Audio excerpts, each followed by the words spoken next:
Débat. Le 10h midi avec vous pour débattre et commenter l'actualité avec aujourd'hui Michel Taube, fondateur du site d'information Opinion Internationale. Bonjour Michel. Bonjour. Pascal Bataille, animateur, producteur, chef d'entreprise. Bonjour Pascal, en studio, ravi de vous voir en vrai.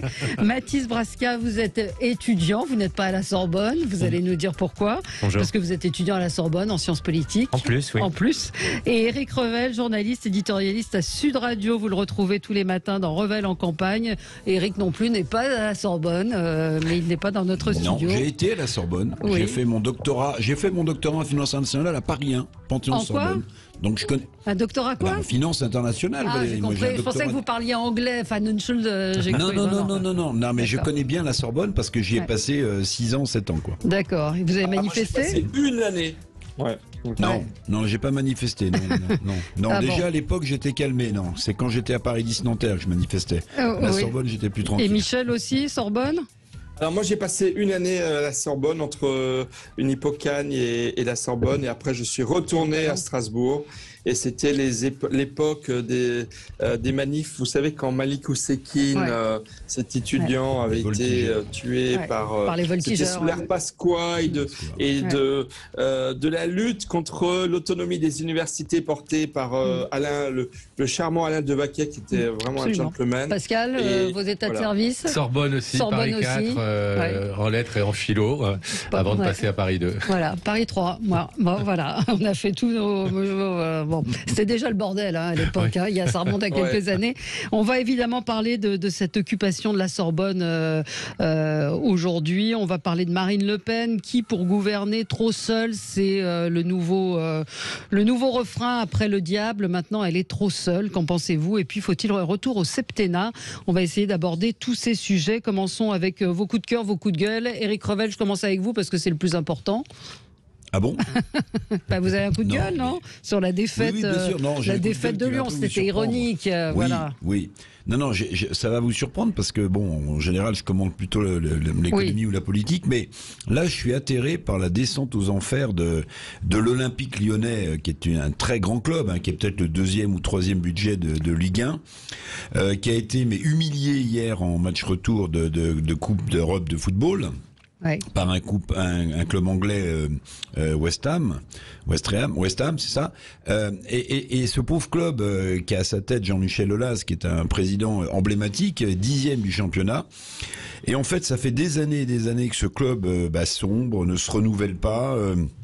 Attriste ses supporters. Alors, évidemment, à l'échelle du monde, de la guerre en Ukraine, de tout ce qui se passe, de l'élection présidentielle, ça peut sembler dérisoire, mais c'est un grand club, c'est un grand nom. Il y a des passionnés de football qui se disent, mais ça fait 10 ans que l'OL est en errance. C'est pas un problème de budget, peut-être un problème de management, de solitude du président Aulas.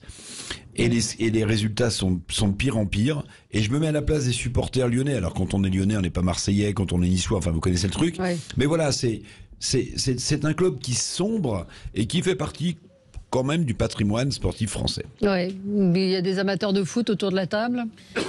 Oui, des amateurs de foot. Et effectivement, on partage, moi je partage l'inquiétude et les regrets d'Éric. C'est vrai que ce club, mais c'est malheureusement un peu le reflet de l'ensemble du championnat de foot français. On va pas faire une émission sportive aujourd'hui, mais non, mais c'est le but de ce tour de table est parler d'autres sujets. Du PSG, quand on voit la situation, moi je suis supporter des Girondins de Bordeaux. Vous vous doutez combien je suis malheureux Pascal, vous depuis souffrez, quelques temps. Voilà. Ouais. Donc c'est parce que Michel Taube.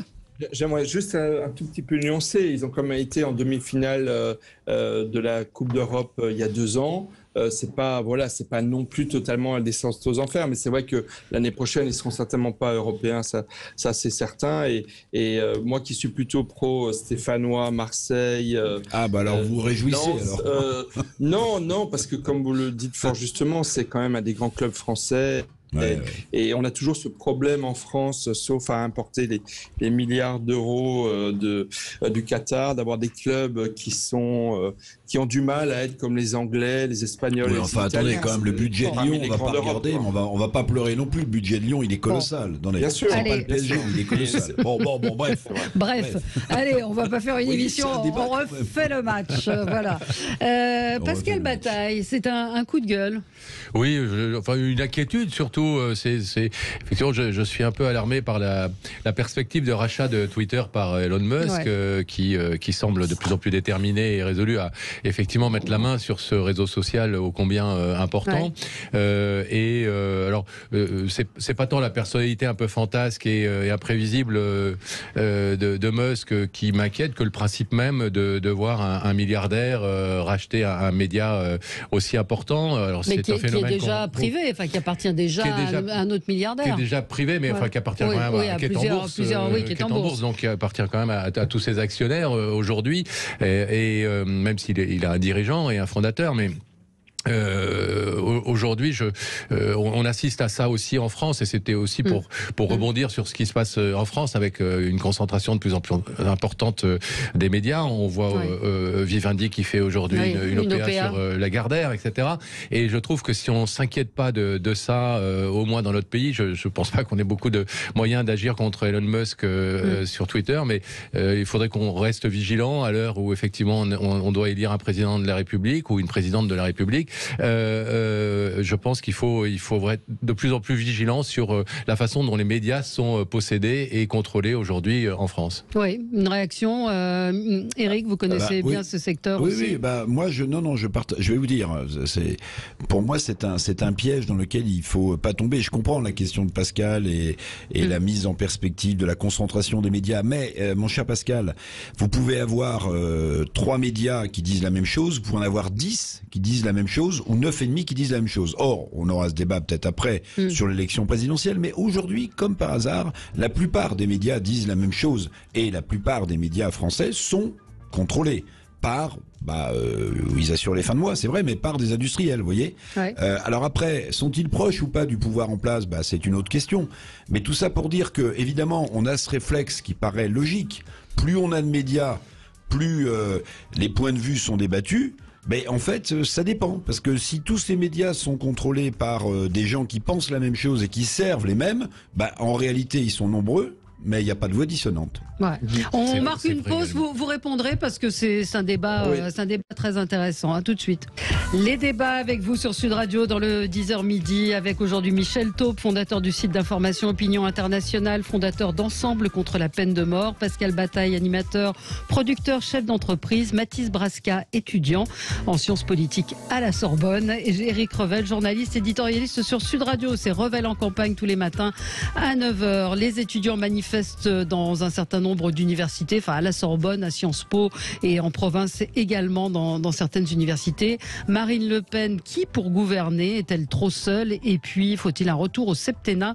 Tous ces sujets, nous allons tenter de les évoquer dans cette heure qui nous reste jusqu'à midi. Juste revenir quand même sur le sujet, sur le coup de gueule de Pascal Bataille qui s'inquiétait donc du fait qu'Elon Musk veuille racheter l'intégralité de Twitter, en sachant que sa fortune, moi je l'ai découvert ce matin, était estimée à 274 milliards de dollars, 250 milliards d'euros, ce qui fait de lui l'homme le plus riche du monde. Et Twitter est valorisé à hauteur de 43,4 milliards. Et on évoquait cette concentration des médias, Michel Taube.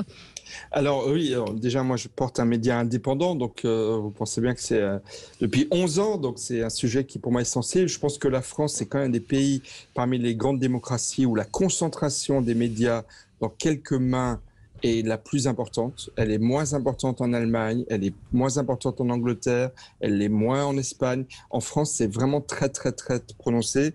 Et le deuxième point c'est un peu c'est un clin d'œil un peu cynique, on va dire, mais Emmanuel Macron va régler le problème d'Elon Musk et de Twitter, puisqu'il a annoncé hier qu'il envisageait le démantèlement de Facebook, Instagram et WhatsApp. Donc, il va y ajouter Twitter, et puis comme ça, les problèmes seront réglés.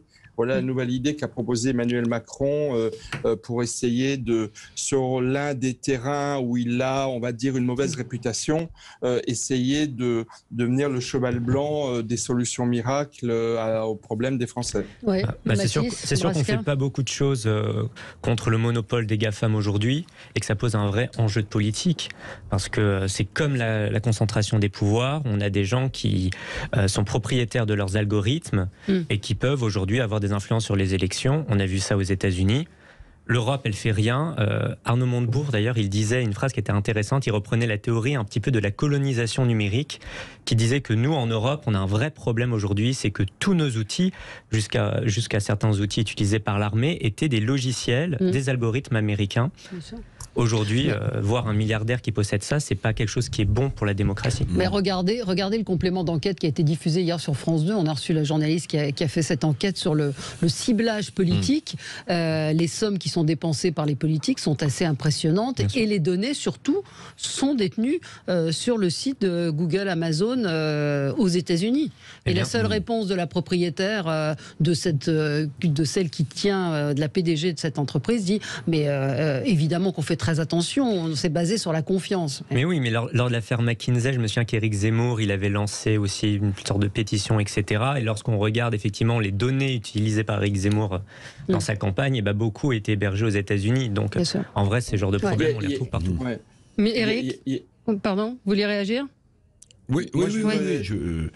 Je voulais juste dire que, évidemment, la pieuvre tentaculaire des GAFAM est extrêmement inquiétante, mais vous voyez comme quoi l'histoire est tragique, comme disait Raymond Aron, parce que en réalité, vous avez une partie de la jeunesse qui, croyant bien faire, par idéal intellectuel, promeut la cancel culture et la déconstruction de l'histoire, et ils s'aperçoivent pas, cette jeunesse, qu'en somnibulant sur la déconstruction de l'histoire, ils sont en train eux-mêmes de construire sur les réseaux sociaux une civilisation qui est beaucoup plus liberticide et beaucoup plus colonisatrice, pour reprendre Montebourg, que celle à laquelle ils veulent échapper. Et ça, c'est absolument sidérant. Montebourg a raison, il y a une colonisation des GAFAM dans tous les territoires. Mais la jeunesse, elle lutte contre une histoire qui serait uniquement faite de zones d'ombre, en ne voyant pas qu'elle est en train elle-même, en inscrivant sa propre histoire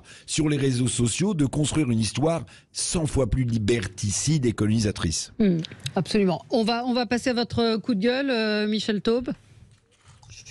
Alors, je ne sais pas si c'est un coup de gueule, c'est plus pour saluer une journée un peu spéciale. Ça n'arrive pas tous les ans, puisqu'aujourd'hui, c'est à la fois la Pâque pour les chrétiens, en tout cas pour les catholiques, c'est le vendredi saint.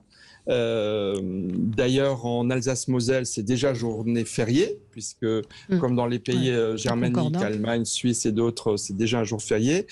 Mais ce soir également, c'est Pessah pour les Juifs. Donc c'est l'ouverture de la Pâque juive ce soir. Et on est également en pleine période de Ramadan. Donc je voulais profiter pour les auditeurs de Sud Radio qui sont croyants dans l'une de ces religions pour les saluer et pour dire en même temps que ce qui m'a quand même un peu fortement surpris ces derniers jours de campagne électorale et notamment sur le premier tour, c'est que bien que nous soyons dans un pays laïque et où il est difficile de dire je suis de telle confession et pour les pouvoirs publics de le reconnaître comme tel, il y a apparemment eu quand même quelques votes sinon religieux ou en tous les cas particulièrement prononcés dans certaines communautés. Donc par exemple la Croix, donc je vais citer deux fois la Croix, mais la Croix a sorti un sondage lundi ou mardi très intéressant qui montrait que 69% des électeurs qui se disent musulmans ont voté pour la France insoumise et pour Jean-Luc Mélenchon. C'est quand même énorme, 69%. Et il y a eu un vote de la communauté juive important pour Éric Zemmour également. Je vais y venir. Ensuite, la communauté juive, effectivement, alors une nuance, c'est qu'au niveau on va dire des leaders de la communauté juive, c'est-à-dire le CRIF, le Grand Rabbin de France, eux, ils étaient vent debout contre Éric Zemmour, mais vent debout. Je pense que le CRIF a dû être certainement une des organisations de la société civile les plus engagés contre Éric Zemmour, mais comme vous le dites fort justement, Valérie Expert, au niveau de la communauté juive, la base de la communauté juive, il y a eu beaucoup de votes en faveur d'Éric Zemmour, qui lui sachez gré d'avoir, à mon avis, mis le doigt sur une des raisons pour lesquelles aujourd'hui il est plus difficile d'être juif en France qu'on ne l'était il y a 20 ans ou 30 ans. Et dernier point que je voudrais dire, comme c'est la Pâque pour les chrétiens, c'est surprenant, mais je pense que c'est important de le dire, les évêques de France ont publié hier un communiqué pour dire qu'ils appelaient les Français à voter en conscience à la lumière de l'Évangile et de la doctrine sociale de l'Église, mais qu'ils ne donnaient pas de consigne de vote pour Marine Le Pen, pour Emmanuel Macron, nous, non. Ils appellent à chacun à voter en conscience à la lumière de l'Évangile et de la doctrine sociale de l'Église. Chacun en tirera les conclusions qu'il juge, voilà, mais je voulais insister en ce jour un peu particulier sur ces éléments-là. Oui, bon. Mathis, votre coup de gueule va nous emmener sur notre sujet qui concerne les étudiants à la Sorbonne. Je rappelle, et je lisais à l'instant, le tweet de Marie Cabrette, qui est donc celle qui défend la mémoire de Charb et qui rappelle qu'en 2018, des étudiants se sont opposés à la programmation spectacle-lecture du spectacle de Charb dans une université. C'était à la Sorbonne. Voilà, donc dans un lieu d'apprentissage de connaissances pour construire la réflexion. C'est pas terrible. Alors je vais pas me faire que des amis. Oui, cette Sorbonne occupée. Oui, alors moi je suis de la Sorbonne et j'ai découvert comme vous hier les images de mon université occupée, mais surtout dévastée. Alors oui, aussi on va dire que je suis un traître, ou peut-être pire, que je serais de droite. Tout ce que je sais, c'est que je respecte bien trop les services publics aujourd'hui pour pouvoir les abîmer ou les taguer, et que je suis bien trop attaché à la démocratie pour scander ni Macron ni Le Pen, aucune hésitation, comme si le pluralisme politique était mort aujourd'hui dans notre pays. Bon. Et comme si aussi, j'ai envie de dire, faire de ce blocus un chantage entre les deux tours, c'était défendre la démocratie. Bon, soyons clairs, ces Che Guevara en carton sont aussi utiles à la Révolution que Sandrine Rousseau l'est à l'écologie. Alors elle veut y aller, ce matin, elle a tweeté, j'ai très envie d'aller à la Sorbonne. Alors, mais qu'elle aille à l'université de Lille, il attend depuis 5 ans. Mais effectivement, alors il reste apparemment une quarantaine d'étudiants, ils ont quitté la Sorbonne hier, ils ont tagué, dégradé. Éric Anceau, qui est un professeur de cette université, professeur d'histoire, dit Le Monde, on parlait des journaux et de la presse, dans son compte-rendu de ces manifestations, n'a pas signalé qu'il y avait eu des dégradations, des tags.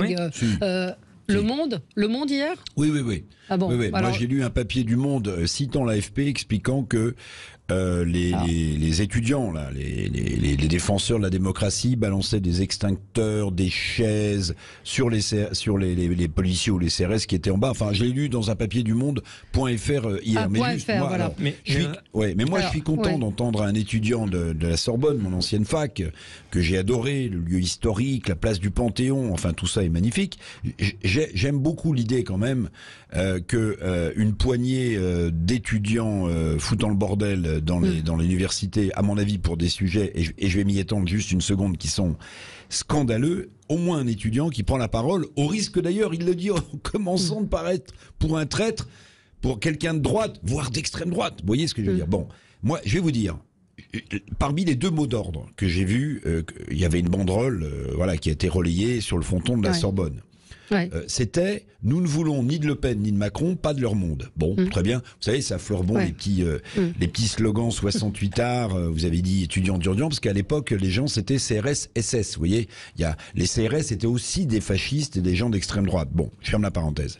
Mais quand je vois des étudiants qui ont souvent, et j'ai consacré mon édito ce matin à ce sujet, qui ont souvent le mot démocratie à fleur de lèvres, qui lèvent le petit poing rageur dans la rue pour crier révolution, les mêmes étudiants qui s'honorent d'être dans une démocratie et qui refusent le vote souverain du peuple du premier tour, qui met face à face Marine Le Pen à Emmanuel Macron. Ils refusent, mais de quel droit ? Quel droit ces étudiants apprentis dictateurs vont refuser un vote qui a été légitimé, même si l'abstention était forte, par le peuple français souverain? Moi, ça me met hors de moi, je vous le dis. Oui, c'était aussi votre premier coup de gueule. Et Mathis m'a dit une chose, c'est qu'on dit les étudiants, ce sont des étudiants. On dit les étudiants. Et puis bon, moi j'ai envie de dire qu'effectivement, cette action, ça fait gagner des points RN, c'est irresponsable. et que je pense que si l'université doit changer, il faut un nouveau souffle. C'est vrai qu'il y a des problèmes de moyens. Si le monde doit changer, je ne sais pas si...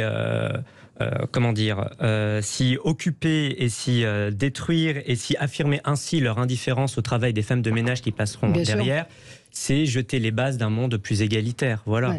Ouais. En vrai, tout saccagé, c'est le contraire aujourd'hui, ce que le monde les mêmes étudiants vont se plaindre de la dégradation de leurs locaux, du manque de moyens. Et quand on voit ce qu'ils font des salles de cours ou parfois des amphithéâtres, on se dit mais ils se foutent de la tête du monde. Ils veulent plus de moyens. Ils disent que la situation de l'enseignement s'est dégradée en France et ils y vont avec leur graffiti en pétant tout dans les salles. Mais enfin. Allez, on marque une petite pause et on continue à en parler. Vous pouvez réagir 0826 300 300. Pascal Bataille, Michel Taube également. Vous pourrez réagir à cette occupation de la Sorbonne. À tout de suite. Avec vous sur Sud Radio jusqu'à midi avec Michel Taube, Pascal Bataille, Mathis Brasca et Éric Revel. Nous parlons donc de cette occupation de la Sorbonne qui semble avoir été levée. Il n'en reste pas moins que Sciences Po et d'autres écoles sont bloquées par des étudiants mécontents du premier tour. Des slogans qui disent ni Le Pen ni Macron, la révolution est un devoir, Sorbonne occupée. Je vous propose d'écouter ce que la réaction de Marine Le Pen. Je trouve que ces petits jeunes devraient respecter cette démocratie. Il y a des élections et ils ne peuvent pas, par des blocages, enfin je ne le crois pas, je crois que c'est profondément antidémocratique, s'opposer à la volonté exprimée par le peuple français. Bah oui. Oui. Pascal Bataille, cette occupation. D'abord, alors il faut effectivement, vous faites bien de le faire, la relativiser. Et comme disait Mathis, ce sont quand même quelques poignées d'étudiants qui se font entendre de façon bruyante et dégradante, mais ce n'est heureusement pas une majorité. Et deuxièmement, c'est très affligeant. Enfin, on a tous été étudiants. Si on ne revendique pas, si on ne manifeste pas quand on est étudiant, quand est-ce qu'on le fera? Mais on a tous connu, et sans jouer les vieux cons, les vieux chevaux de bataille de retour, sans mauvais jeu de mots, effectivement, on a quand même manifesté, on s'est battu pour des vraies causes. Aujourd'hui, ce que disait Éric Revel tout à l'heure est tout à fait juste, mais j'irai même plus loin. Ces jeunes gens qui aujourd'hui refusent le scrutin du premier tour, pourquoi ils se sont pas déplacés pour voter? Pourquoi ils ont quand même grossi les rangs des abstentionnistes de façon considérable, les jeunes à cette élection, une fois de plus. Quand on veut pas d'un second tour Marine Le Pen, Emmanuel Macron, eh bien on va voter au premier tour, on se bouge et on fait jouer la démocratie. Or aujourd'hui, effectivement, c'est non seulement révoltant, mais c'est inaudible ce discours. Enfin, ça ne devrait même pas pouvoir exister, ce ni Macron ni Le Pen. Oui, c'est ça, c'est la négation même de la démocratie, bien du sûr. Vote. Et puis on peut aller voter blanc si on n'est ni pour Le Pen ni pour Macron et qu'on considère qu'il faut les renvoyer dos à dos. Il y a quelque chose qui s'appelle le vote blanc, même s'il n'est malheureusement pas comptabilisé en France. Et puis je pense qu'on peut aussi faire entendre sa voix sans forcément détruire toutes les installations d'une université. Absolument, et sans taguer et sans dégrader. Michel Taube? Oui, moi je trouve que la bonne nouvelle c'est qu'ils sont quand même très très peu nombreux et je pense que des Mathis Brasca, il y en a certainement beaucoup plus que ce que l'on croit aussi dans l'université. Et enfin, ce que je voulais dire, c'est que moi, je suis très curieux de savoir quel va être le résultat de la consultation qu'a annoncé Jean-Luc Mélenchon de sa base, pour savoir si qui veut s'abstenir, qui veut voter blanc, qui veut voter Le Pen, qui veut voter Macron. Parce qu'en fait, moi, ce qui me choque le plus, c'est qu'en fait, ce sont des nostalgiques de Mélenchon au pouvoir. Ils auraient voulu, en fait, ces manifestants, que Mélenchon arrive au pouvoir, plus qu'ils ne sont véritablement contre Marine Le Pen, contre Emmanuel Macron. Ils ont un rapport à la société, mais encore une fois, ils sont très peu nombreux. Et je pense qu'ils sont très minoritaires, en tout cas je l'espère. Ils ont un rapport à la société qui est un rapport de haine et de rupture qui est une impasse complète. Ouais, enfin, peu importe, ils étaient entre 500 et 600, hein, Mathis, apparemment, oui, ils étaient entre 500 et 600. De ce qui a été dit. Effectivement, à Sciences Po, ce sont des militants d'Éric Zemmour, Génération Z, qui sont allés tenter de les déloger. Il y a des militants d'extrême gauche qui s'affrontent contre des militants d'extrême droite, il y a des militants d'extrême gauche qui occupent une université, mais sans plan d'action, parce qu'ensuite, les idées, qu'est-ce qu'il faut faire à part commander des pâtes, on ne sait pas. Une fois qu'ils sont sur place, Il y a aucune méthode, il y a aucune idée. Et puis à la fin, on va un petit peu pleurer parce qu'on a donné une très bonne polémique à Madame Marine Le Pen pour pouvoir taper un peu plus sur les universités, voire même à Emmanuel Macron, qui n'est pas non plus le candidat des universités. Mais vous savez, les politiques eux-mêmes, Macron, Le Pen en premier, favorisent ça. Pourquoi ? Parce que on est depuis quelques années, Mélenchon également, bien sûr, dans cette démagogie et ce populisme du vote, du référendum sur tous les sujets, du RIC, etc. On a aujourd'hui une démocratie qui fonctionne, et depuis que les Grecs l'ont inventé et que Aristote et Platon l'ont théorisé, qui fonctionne sur la représentation, une démocratie représentative. On élit des personnes pour nous représenter. Le gouvernement par le peuple, ça n'a jamais donné de très très bons résultats. Et en encourageant, effectivement, en flattant l'électorat dans ce sens-là, en disant à tout le monde que sur tous les sujets, n'importe quelle voix vaut n'importe quelle voix, n'importe quelle parole vaut n'importe quelle parole, on encourage effectivement des gens qui remettent en cause un scrutin qui est pourtant l'expression même de notre système démocratique. Oui, non mais tout à fait. Qu'est-ce qui va se passer ? Est-ce qu'ils vont poursuivre ? Est-ce qu'ils vont revenir ? Ça dit quand même quelque chose d'une certaine partie de la jeunesse. On a évoqué hier cette fracture qui est bien là. C'est très difficile de bloquer la Sorbonne, de bloquer Panthéon-Sorbonne. Moi, qui cours là-bas, à chaque fois qu'il y a eu des tentatives, ils fermaient en prévision la Sorbonne. Par contre, c'est pas impossible que des universités qui sont beaucoup plus faciles à bloquer, à Nantes, etc., soient bloquées. Ces Éric ? Qu'est-ce qui va se passer ? On n'en sait rien. Mais comme Pascal citait Platon et Socrate, moi j'ai envie de citer le philosophe Bergson qui mettait au cœur de ses concepts et de sa réflexion l'imprévisibilité des choses. Bergson, c'est celui qui a conceptualisé l'imprévisibilité des choses. Bon, c'est imprévisible. Est-ce que notre jeune étudiant a raison ? C'est-à-dire que ça va se décaler sur d'autres facs plus facilement fermables, occupables, ou au contraire ça va se tasser, on va pas passer à autre chose? J'en sais rien, mais sur le fond, c'est vrai que ça donne du carburant aux extrêmes, tout ça, voilà, si extrême il y a. Et c'est quand même lamentable de voir, voilà. Alors ok, moi j'ai fait ce matin dans mon édito, j'ai rappelé, vous savez, cet aphorisme, alors Malraux était pas un philosophe, parce que parfois il allait avec son piolet encore, servir sur des sculptures, mais il disait un truc qui me semble assez juste. Vous voyez, si on n'est pas révolté à 20 ans et qu'on l'est encore à 40, c'est qu'on n'a pas de cœur. Bon, très bien. Alors ces étudiants ont du cœur, mais ils ont aussi du cœur pour détruire des choses, et ça m'embête. Ouais. Non mais moi quand j'avais 18 ans, je manifestais beaucoup à Paris Diderot à l'époque contre la fusion des universités, et je comprends ça. Et il ne faut pas aussi oublier que même si là aujourd'hui je critique en tant qu'étudiant, mais comme d'autres, cette action qui à mon avis dégrade et contre-productive, il est clair qu'il faut garder en tête que les sujets d'écologie, les sujets de justice sociale, etc. ne sont pas très abordés par les deux candidats actuels, et que c'est un problème, et que bon, il y a une crise aujourd'hui. C'est vrai, si les gens aussi veulent faire des RIC, etc. Moi, je pense que c'est pas forcément des bonnes méthodes, mais il y a une crise de la représentativité, et cette crise, elle est explicable. C'est vrai, c'est vrai. Mais il y a plein de sujets qui sont pas évoqués dans cette campagne. La santé, on en parlait en antenne avec Pascal Bataille, c'est un sujet que je voulais évoquer cette semaine après le Covid, avec l'effondrement des hôpitaux. Ils sont à l'agonie. Enfin, il faut que le président de la République, au lieu de répondre à un individu qui l'interpelle là-dessus, dise on a donné tant de millions, etc., aille dans les hôpitaux. Il y a le plus grand service d'hématologie à l'hôpital Saint-Louis qui est en train de fermer, service de référence mondiale. Je ne sais pas si vous vous rendez compte. Ils n'ont plus d'infirmières, ils ne peuvent plus fonctionner. À l'hôpital Bichat, c'est le centre de référence, pareil, sur l'AVC, qui est en train de fermer. 80% du service est fermé. Moi, je voudrais que Emmanuel Macron réponde à cette question, et que Marine Le Pen explique aussi comment elle compte faire un peu bouger les choses. Pardon, Michel Taube. Donc, beaucoup de sujets qui n'ont pas été évoqués dans cet entre-deux-tours. Non, mais ce que j'allais dire est beaucoup moins important que ce que vous venez de dire, Valérie, parce que c'est vrai que c'est terrible.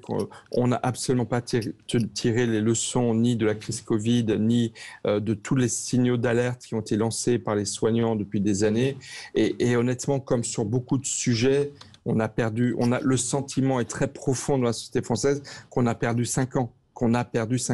Et qu'on a d'autant plus perdu 5 ans qu'on a voulu nous faire croire qu'on avait réglé tous les problèmes. Rappelez-vous le Ségur de la santé dont la montagne a accouché d'une mini-souris. Et actuellement, voilà, il y a la déperdition du nombre de soignants, elle est terrible, et on va avoir énormément de mal à la rattraper. Non, moi, ce que je voulais dire, c'est, je voulais revenir un peu sur les manifestants pour dire que l'université est aussi en soi un enjeu. Vous avez vu la présidente de l'université de Nantes qui a appelé les étudiants à faire barrage à l'extrême droite et qui, en écrivant personnellement à tous les étudiants, donc elle a envoyé un mail à tous les étudiants et ça a suscité... moi, en tant qu'éditorialiste, j'ai mes convictions, mais je pense qu'une présidente d'université a à respecter une neutralité de service public, tout simplement, et n'a pas à faire ce genre de prendre position. Oui, voilà, qui est une forme d'immixtion dans la pensée de chacun. Enfin, comme d'habitude, il n'y a pas de... Enfin, de toute façon, la ministre des Universités, elle est totalement absente. Elle a été absente et elle l'est toujours. On ne l'a pas entendu prendre la parole. Alors, je ne sais pas s'ils ont le droit, Eric. Oui, non, mais c'est vrai. C'est l'ancienne, je vous dis ça parce que j'y suis, mais c'est l'ancienne présidente de l'Université de Nice. L'actuelle présidente l'actuelle ministre... Madame Vidal. Madame Vidal, Frédérique Vidal. Madame Vidal, c'est l'ancienne présidente de l'Université de Nice. Alors peut-être que, je sais pas, elle a peur qu'on lui oppose une prise de position qu'elle aurait faite il y a plusieurs années sur un autre sujet, j'en sais rien. Absolument. Non, mais c'est vrai que tout ça est quand même pitoyable. Mais vous savez, moi je vais pas rentrer dans le débat extrême droite, pas extrême droite. J'ai trouvé que Marcel Gauchet, sur une autre radio, avait très bien résumé les choses en disant que Marine Le Pen se situait à l'extrême droite sur l'échiquier actuel politique français. Bon, mais Marcel Gauchet a ajouté, en fait, dans les thèmes qu'elle reprend, elle se situerait peut-être, a dit l'historien Marcel Gauchet,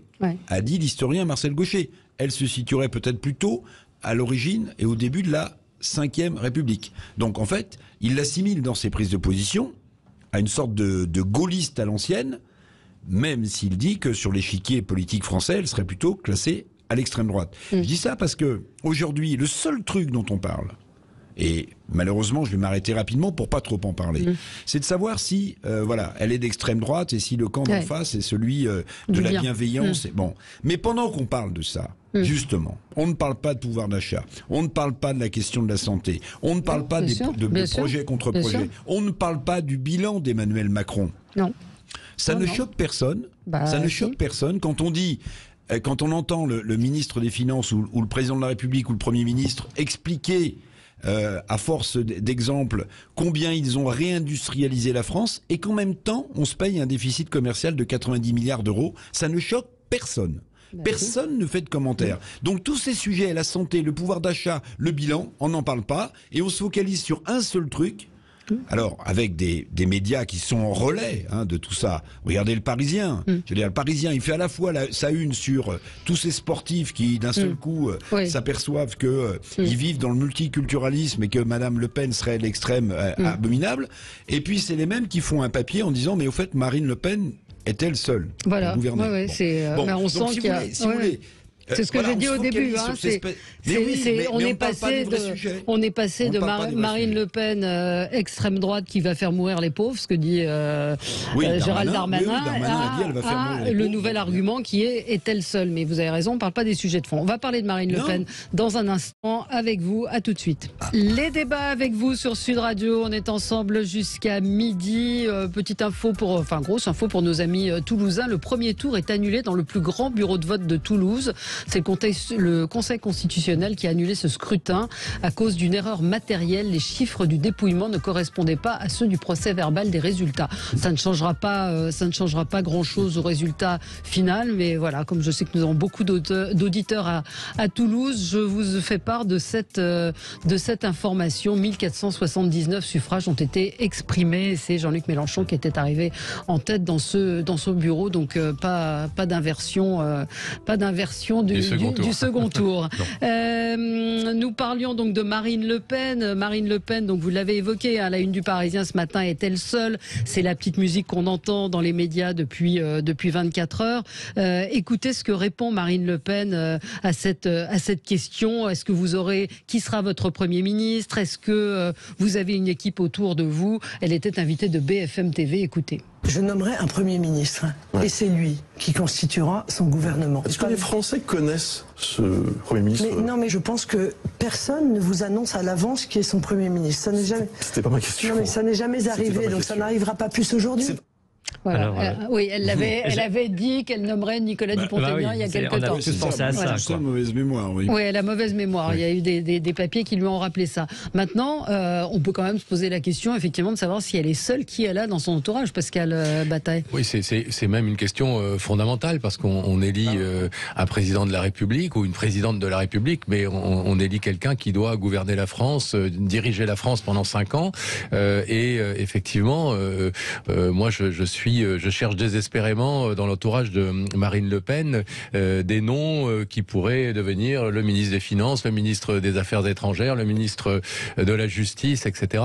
Et j'entendais hier l'un de ses principaux conseillers députés européens, dont j'oublie le nom, qui disait: mais nous avons des personnalités très importantes qui travaillent avec nous, mais pour l'instant on peut pas en parler. Enfin, s'il y a des personnalités très importantes, on devrait les connaître et elles devraient se faire se mettre en pleine lumière aujourd'hui. Donc il y a une solitude.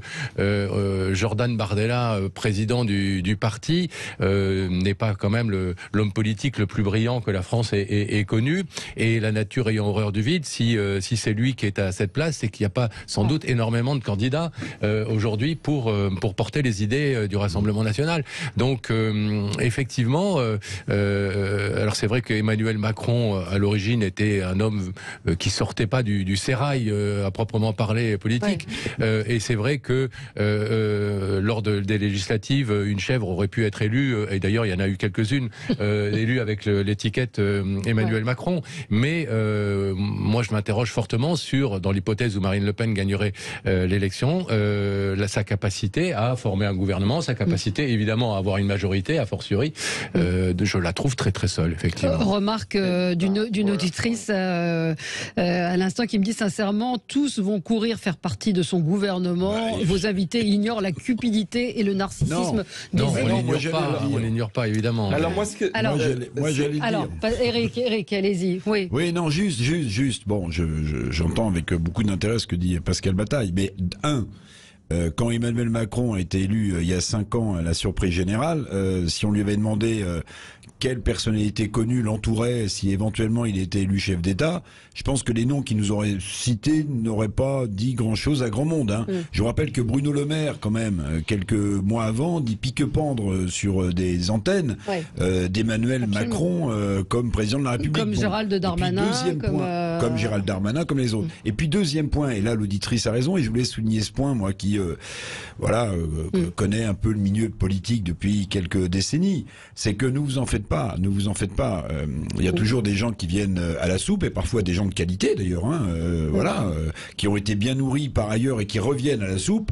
Donc vous avez toujours des gens, quel que soit le pouvoir en place, qui se précipitent pour faire des offres de services dans des grands postes. Et si vous connaissiez les noms ou les appartenances d'ailleurs des étiquettes politiques parfois qui font du pied sous la table à ceux qui sont sur le point d'accéder au pouvoir, vous seriez extrêmement surpris, parce que parfois c'est même contre-intuitif politiquement, vous voyez.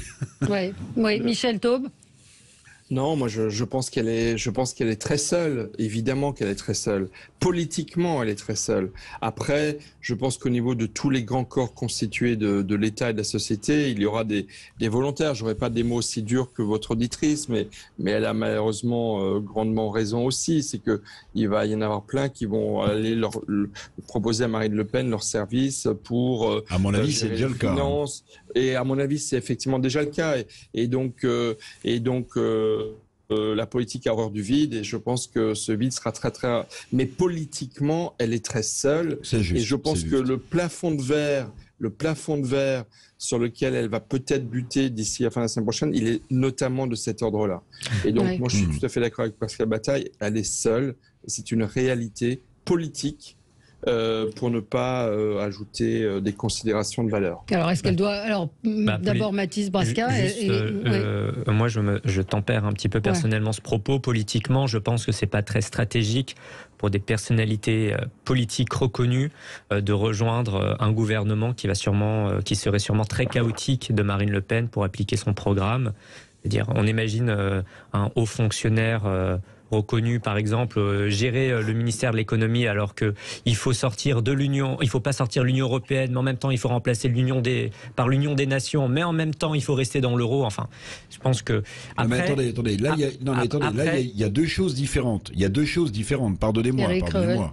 Là, c'est pas un jugement de valeur, hein, mais je vais rappeler quand même le fonctionnement de la République à quelqu'un qui fait des études de droit. C'est quand même important. Bon, j'ai pas d'études de droit. Pardonnez-moi, mais quand un président, sciences politiques. Ok, quand un président de la République est élu, alors encore plus Sciences Po, quand un président de la République est élu, quel qu'il soit, pour l'instant il n'y a jamais eu de président. Bon, et encore une fois, je ne parle pas des valeurs ou du programme qu'elle défend. Bon, mais dans une République assumée et stabilisée, les hauts fonctionnaires sont là pour mettre en place le programme que le président élu et son gouvernement ont décidé de mettre en place. Oui, mais je parle d'un ministre. Donc la faisabilité, c'est autre chose, mais on leur demande pas d'être d'accord ou de pas être d'accord. D'ailleurs, en général, c'est toujours les mêmes qui restent globalement dans les cabinets.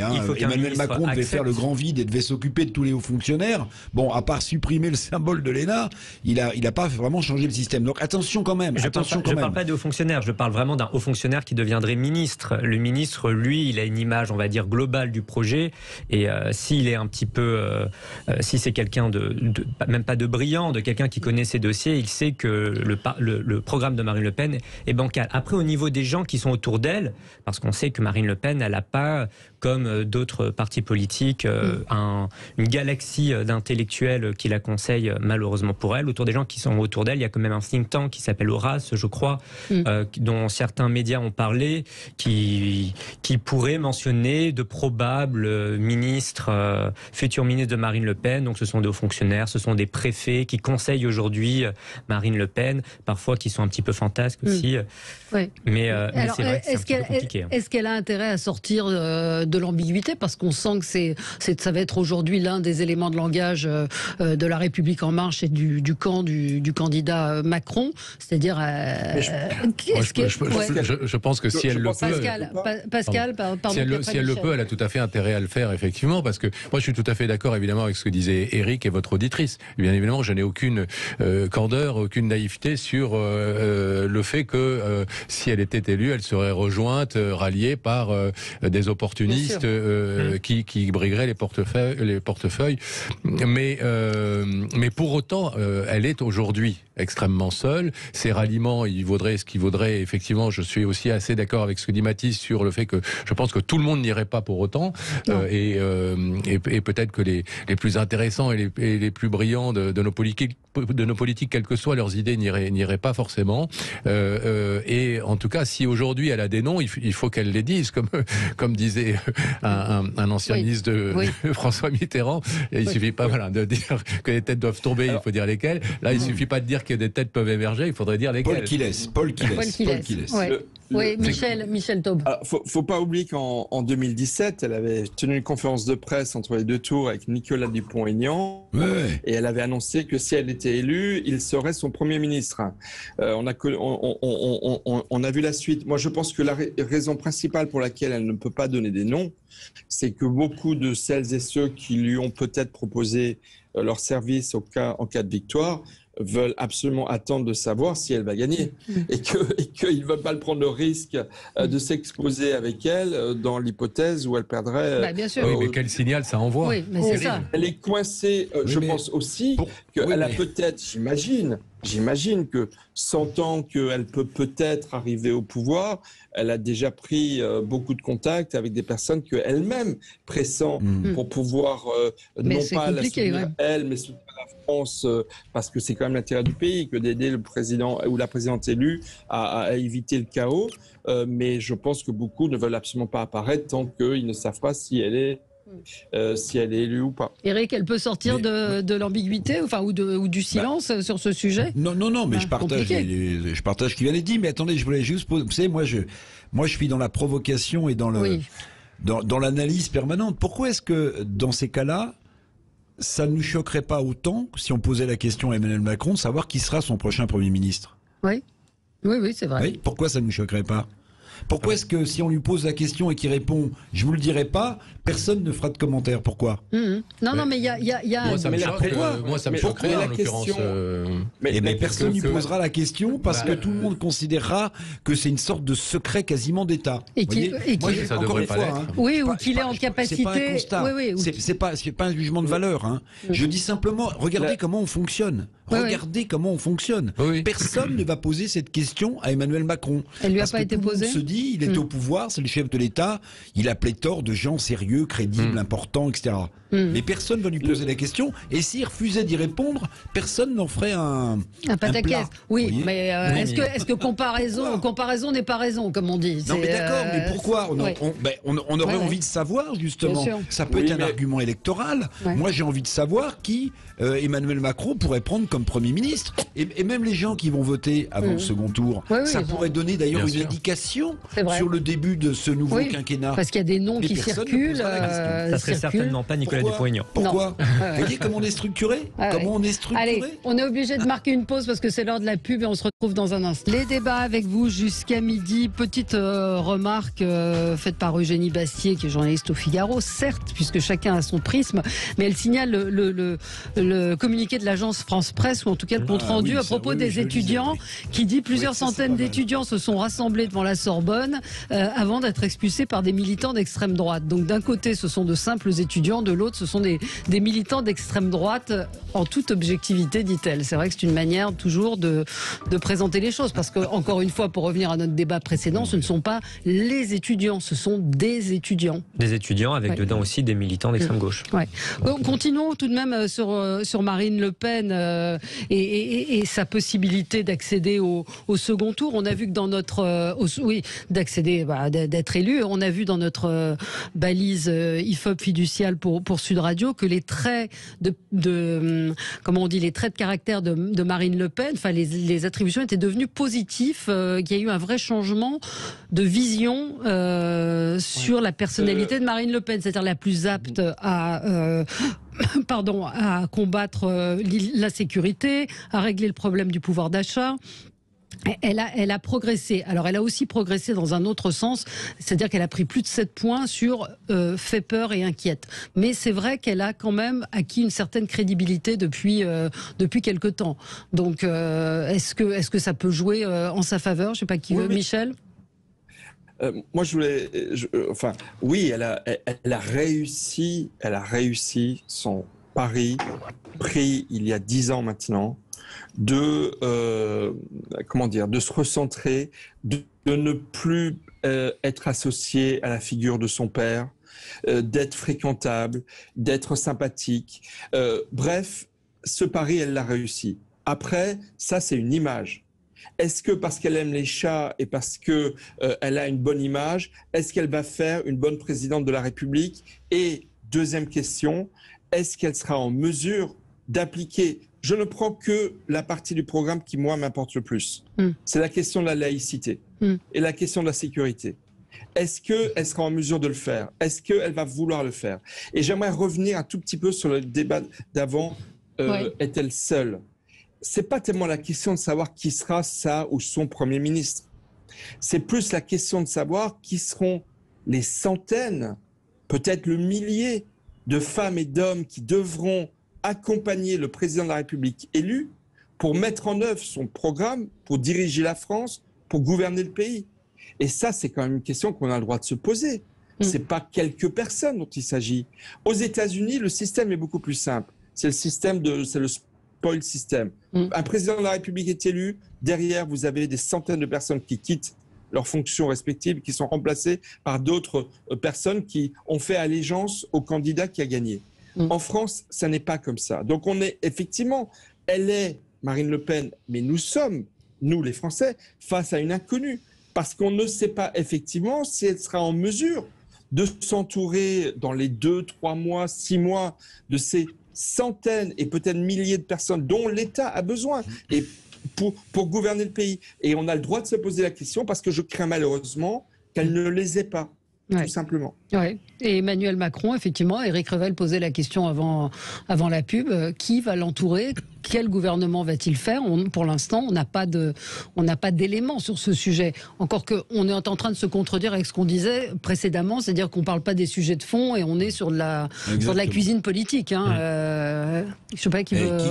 Qui connaît 5%, 10% des noms des ministres actuels du gouvernement Jacques Castex. Non, mais on a fait le test. Hein, une fois, il y en a... et donc, si on les connaît pas, ça veut pas dire qu'ils sont pas compétents. C'est pas ça que je dis, mais on les connaît pas. Ils sont... moi, j'ai croisé des gens, je vais vous dire, qui, en envoyant un mail... Je vais pas citer de nom, hein, mais vous me faites confiance. Oui. Il y a longtemps. Hein, moi, j'ai croisé des gens qui, en envoyant un mail à La République En Marche, après l'élection d'Emmanuel Macron, se sont retrouvés avec une circonscription. Oui. N'est-ce pas? Donc ils ont été désignés comme candidats En Marche après avoir envoyé ce mail. Et une fois élus députés, ils sont devenus ministres. Vous voyez? Oui. Voilà. Alors c'est des gens bien, hein?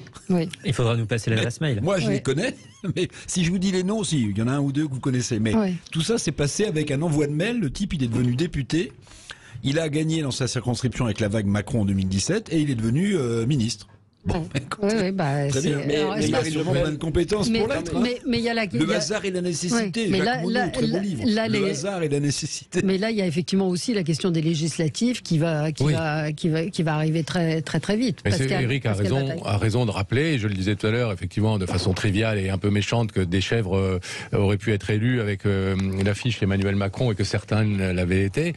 À l'inverse, moi j'ai une députée du bassin d'Arcachon, Sophie Panonacle, qui a été élue dans cette vague rassemblement d'En Marche et qui a fait un travail depuis absolument formidable sur le terrain, qui est sans arrêt en train de travailler dans les commissions, enfin voilà, qui est pas une professionnelle de la politique et qui a fait un énorme boulot. Moi je partage pas forcément ses idées, mais je dois reconnaître que elle a fait son boulot depuis qu'elle était élue. Alors on peut envisager que Marine Le Pen soit rejointe effectivement par des gens de bonne volonté. Et que ce soit Emmanuel Macron ou Marine Le Pen qui arrive au pouvoir, il faut savoir que ça va être un quinquennat qui sera très compliqué. Parce qu'il y aura très peu de respiration entre guillemets démocratique, à part les européennes je crois en 2024, il n'y a plus d'élections avant 2026, une fois qu'on a les législatives, et ça va être une période qui est historiquement longue, où les gens vont pas pouvoir s'exprimer par les urnes et uniquement du coup par la rue. Alors septennat ou pas septennat? Il nous reste 1 minute pour traiter le sujet.